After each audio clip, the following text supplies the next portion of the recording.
আসসালামু আলাইকুম ওয়া রাহমাতুল্লাহি ওয়া বারাকাতুহু। আলহামদুলিল্লাহ ওয়াসসালাতু ওয়াসসালামু আলা রাসূলিল্লাহ ওয়া বা'দ।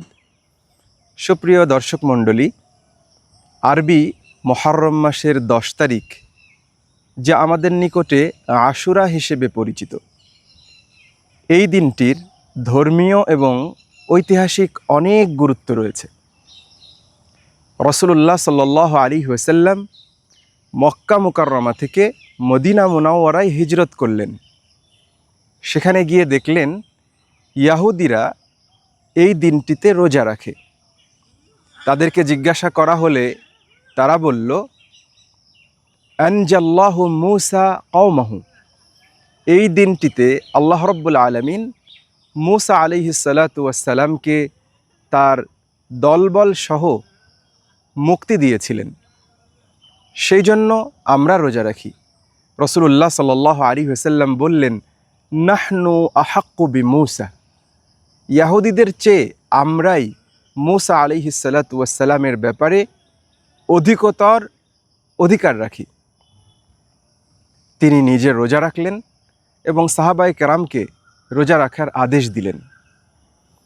এই দিনের রোজা রাখাটা এক সীমাহীন মর্যাদাময় এবং সওয়াবের।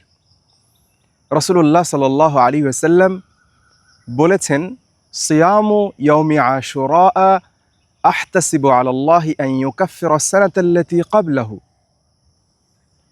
আশুরার রোজার ব্যাপারে আমি সুধারণা পোষণ করি যে একটি রোজা পূর্ববর্তী 1 বছরের রোজার কাফফারা হবে, সমপরিমাণ সওয়াবের কারণ হবে। সাহাবায়ে কেরাম রাসূলুল্লাহ সাল্লাল্লাহু আলাইহি ওয়াসাল্লামকে বললেন, ইন্নাহু ইয়াউমুন তুআজ্জিমুহুল ইয়াহুদ ওয়ান নাসারা, ইয়া রাসূলুল্লাহ, এটি তো সেই দিন যেদিনকে ইয়াহুদি এবং নাসারাগণ সম্মান করে থাকেন।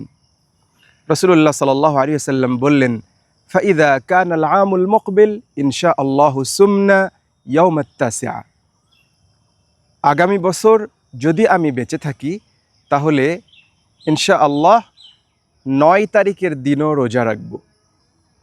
আমরা অনেক সময় মনে করি যে একটি রোজা রাখা ঠিক নয়, এটি অন্য সকল ক্ষেত্রে প্রযোজ্য।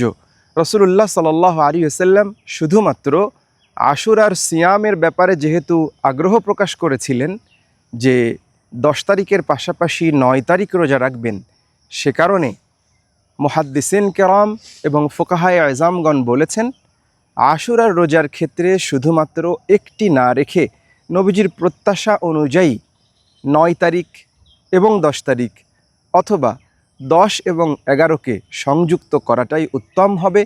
অতএব আমরা চেষ্টা করব আশুরার রোজা রাখার, সীমাহীন সওয়াব এবং মর্যাদা লাভ করার, তার সাথে সাথে 9 তারিখ অথবা 11 তারিখকে সংযুক্ত করার।